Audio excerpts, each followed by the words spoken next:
Love गुरु को सुन रहे हैं आप रेडियो श्री पर। बातें शुरू हो चुकी हैं इश्क मोहब्बत के रिश्तों की। थोड़ी देर पहले एक लिसनर से बातचीत हो रही थी। वक्त है कि अपनी बातचीत को उनसे कंटिन्यू किया जाए। सर, मेरी एक भाभी है, तो हम लोग काफी दिनों से रिलेशन में है और हमारे भैया की काफी पहले डेथ हो चुकी है। तो अभी सिचुएशन ये है कि मैं तो शादी करना चाहता हूँ, लेकिन वो कहती है कि नहीं, ये सब ठीक नहीं है, उनके बच्चे भी हैं। तो क्या करना चाहिए? तो जब ठीक नहीं है तो रिलेशनशिप क्यों बनाया उन्होंने? और अगर रिलेशनशिप बना भी लिया और एक आत्मग्लानि हो रही है कि ये ठीक नहीं है, तो सबसे पहले तो कोशिश ये होनी चाहिए कि उस रिश्ते को वो रोके। सबसे पहले तो कोशिश ये होनी चाहिए कि वो अपनी निजी जिंदगी पर ध्यान लगाएं, अपने बच्चों के ऊपर ध्यान लगाएं। आपने कभी पूछा नहीं? आपने क्या कभी उन्हें ये भी नहीं ऑप्शन दिया कि देखिए, बात यह है कि आगे बढ़कर मैं आपका हाथ एक तरीके से, जिसको कहते हैं ना कि इस परिस्थिति में एक तरीके से आपका हाथ थामने की कोशिश कर रहा हूँ, और मैं चाहता हूं कि हम और आप मिलकर के घर में बात करें इस चीज को लेकर के, और इसको फिर एक, जिसको कहते हैं कि एक पहचान दे दी जाए सामाजिक तौर से, ताकि ये छुप छुप कर और ये गलत तरीके से चीजों को ना किया जाए। तो इससे शायद वो आत्मग्लानि भी नहीं होगी। आप इस तरीके से भी बात करके जरूर उनसे देख सकते हैं।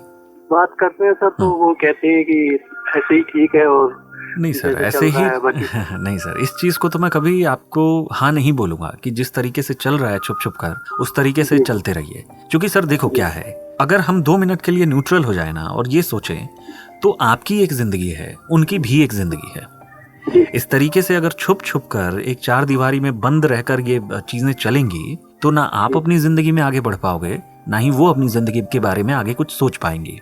सोचा नहीं कि कब तक इस तरीके से चलेगा। और मैं तो चाहता हूं कि क्लियरली यही उनसे बोलो कि देखो, ये जरूरी है कि एक क्लैरिटी मिले जिंदगी में कि आगे अब हमें करना क्या है। अगर ऐसा ही है कि इसको छुप छुप कर चलाना है, तो मैं आज अभी इसको रोकना चाहूंगा, बिकॉज इस तरीके से मैं आपकी और अपनी दोनों की ही जिंदगी अंधेरे में नहीं छोड़ सकता। एक चीज याद रखो मेरे भाई, ये जो रिश्ते होते हैं ना, इसमें अगर आप खुद मजबूती से अपने लिए एक स्टैंड नहीं लोगे, अगर आप खुद खड़े होकर के क्लैरिटी नहीं लोगे, ना सामने वाले को एक क्लैरिटी देने का प्रयास करोगे, तब तक कुछ नहीं होने वाला।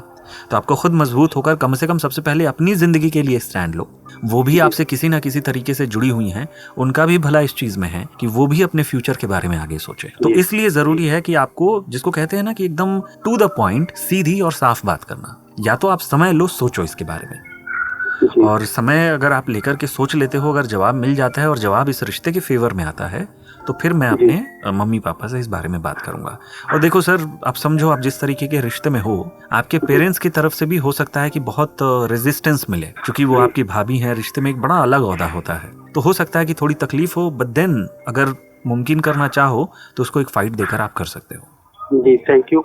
All the best sir. Thank you, बहुत बहुत शुक्रिया बात करने के लिए। Bye, good night sir. Radio City love गुरु।